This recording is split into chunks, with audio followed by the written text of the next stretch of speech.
Himmatnagar national highway પર ભંગારના ગોડાઉનમાં ભીષણ આગ લાગવાનો બનાવ સામે આવ્યો છે। કરણપુર પાસેનો આ બનાવ છે કે જ્યાં ગોડાઉનમાં આગથી સમગ્ર પંથકમાં અફરાતફરી મચી ગઈ છે। ગામભોઈમાં ભંગારના ગોડાઉનમાં આગથી ફાયર સેફટીના નિયમોના ધજાગરા ઉડતા પણ અહીં જોવા મળ્યા। હિંમતનગર હાઈવે પર ભીષણ આગમાં કોઈ જાનહાનિ નથી થઈ। ભંગારના ગોડાઉનમાં ભીષણ આગ બાદ કારણ હજુ અકબંધ છે। ત્યારે સંવાદદાતા નીતિન પટેલ ફોન લાઈન પર જોડાયેલા છે। નીતિન, એક ભંગાના ગોડાઉનમાં આગનો બનાવ બન્યો છે, શું પરિસ્થિતિ છે અત્યારે અને આગનું શું કારણ સામે આવ્યું? દીપાલી, ચિલોડા શામળાજી નેશનલ હાઈવે ઉપર હિંમતનગર તાલુકાનું કરણપુર ગામની સીમમાં સ્ક્રેપનું ગોડાઉન આવેલું હતું।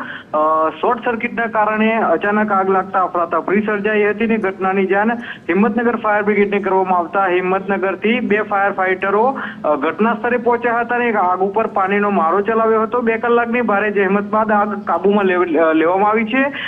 શોર્ટ સર્કિટથી આગ લાગી હોવાનું અનુમાન છે, પરંતુ કહી શકાય અચાનક આગ લાગી અને 2 કલાક સુધી ભીષણ જે આગ લાગી હતી તેના કારણે જે ગોડાઉનમાં રહેલો જે સરસામાન છે, લગભગ 8 થી 9 લાખ રૂપિયાનો જે સામાન હતો તે બળીને ખાખ થઈ ગયો છે। દીપાલી, જે નીતિન, આભાર માહિતી આપવા બદલ। તો આગની ઘટનામાં લાખોનું નુકસાન થયું છે અને શોર્ટ સર્કિટના કારણે આગ લાગી હોવાનું અનુમાન અત્યારે લગાવાઈ રહ્યું છે।